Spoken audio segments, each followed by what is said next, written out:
Do physically incarnated beings have free will and creative power, or is that just an illusion? Of course, you have free will. Now, you have made a free will choice also from another level, a spirit level, about exactly what kind of theme you will be exploring. And the theme is generally the person that you are. The challenges that come up are representative of the theme that the personality you've created yourself to be needs to explore.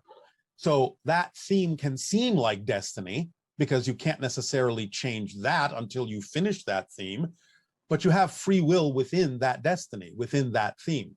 As we have often used the analogy of a hallway, saying that from a spirit level, a higher level, you have chosen a particular hallway that you will walk down.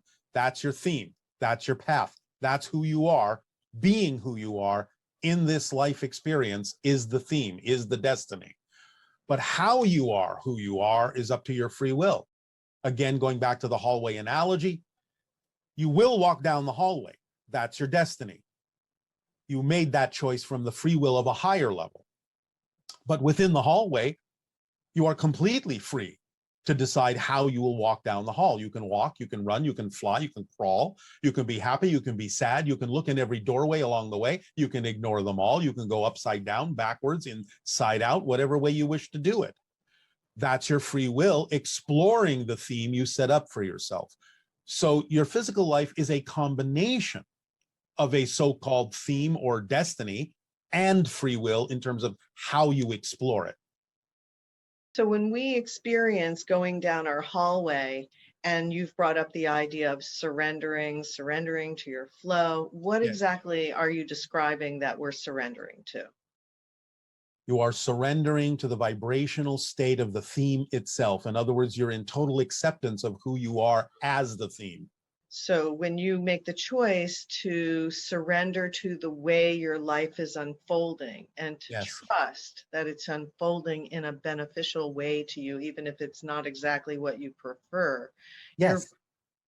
So this is where the free will and the destiny merge.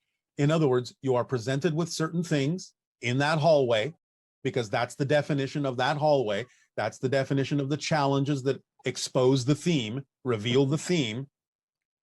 But the idea is that you still get to decide how you will engage with that. So the surrendering to it and the acceptance of your true self is the idea of engaging with the theme in a positive and constructive way. Again, this is the fourth part of the formula. Choose to remain in a positive state because you understand that no matter what happens, even if you recognize it neutrally as something you don't prefer, still it's got to be there for a reason. It's got to be part of the exploration of your theme. And if you engage that exploration of something you don't prefer from a positive point of view, from a positive state of being, you'll be able to go with a flow of using it and getting a benefit from it in a way that will serve you, because you know it's got to be there for a reason that could serve you if only you will stay in the positive state that will allow you to experience how it could be used to a positive effect in your life. Because again, remember, it comes down to not mattering really what it is that happens, but mattering what you do with what happens. So staying in a positive state will allow you to get a benefit out of what happens, even if you don't prefer it. Whereas going into a negative state will only allow you to feel blocked by what happened instead of being more capable of using it to your advantage. Because remember, even on the simplest level, experiencing something you don't prefer, if you stay in a positive state, will allow you to recognize, if nothing else, that you've been given an opportunity to see what you don't prefer so that you can understand what you do prefer more clearly by contrast. And that's a positive way to use what you don't prefer. And when you use it up, when you learn the lesson of why it's there from a positive point of view, most likely it will fade away because it has now served its purpose and you can continue to move forward. Whereas if you give it a negative meaning, this doesn't belong in my life, this is not what I wanted, something is wrong, then all you're doing is creating a vibration that sticks you firmly right there in that position in the hallway until you get the point of why it happened to begin with and what you can learn from it and how it can benefit you by being there. So even if you experience some form of loss, if you have the basic understanding that everything happens for a positive reason, and you allow Everything your can be used in a in a positive positive way. way. I just said it's there for a reason. Right. It's up to you to determine what that reason is.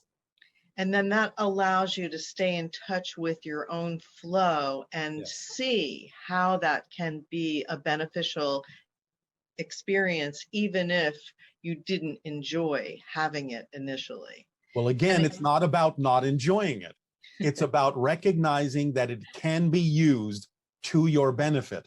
And if you recognize that more quickly and more quickly and more quickly, then you simply come from a neutral, balanced state, and you can actually then start to enjoy anything that happens, even if it's what you don't prefer, because you will know you can use it in a way that you would enjoy to. And it really can show you that something better can happen. Like it will Yes. bring up things like that. Like, Yes. oh, well, this was going to be the best thing that, and actually, by trusting that if negative synchronicity is serving you, Yes. by not allowing you to have a certain experience that you thought you wanted, Correct. then It's guiding you through the idea of not only giving you opportunities you can act on, but guiding you by preventing you from being able to act on certain things that is simply not your path right now. and then your trust in the unfoldment of your life and how your flow goes Yes. will make all the difference in the world as you're Yes. experiencing these lessons. So to And speak. as you become used to this and it becomes your first nature, then it even goes beyond the idea of trust. You simply understand and know how things work. Then it's not a matter even of having to have trust in it. You simply understand that that's the way it works. Okay, and then let's see if there's one last one to ask. Yes. You often say that don't invalidate what you don't prefer. Yes, because that sticks you to it. So when you In other say, words, you're giving it energy. You're feeding it by invalidating it, because invalidation is a negative energy, and therefore it compounds the negative energy of what you don't prefer. so when you say the word invalidate, can you express what invalidation is? Like, Well, in a sense, it's what we just talked about. It's sort of another way of saying, this does not belong here. This has no value to me. So invalidation is discounting the value, discounting what's happening in your life as if it didn't belong. And therefore, all you're doing is reinforcing your inability to use it in a way that positively serves you.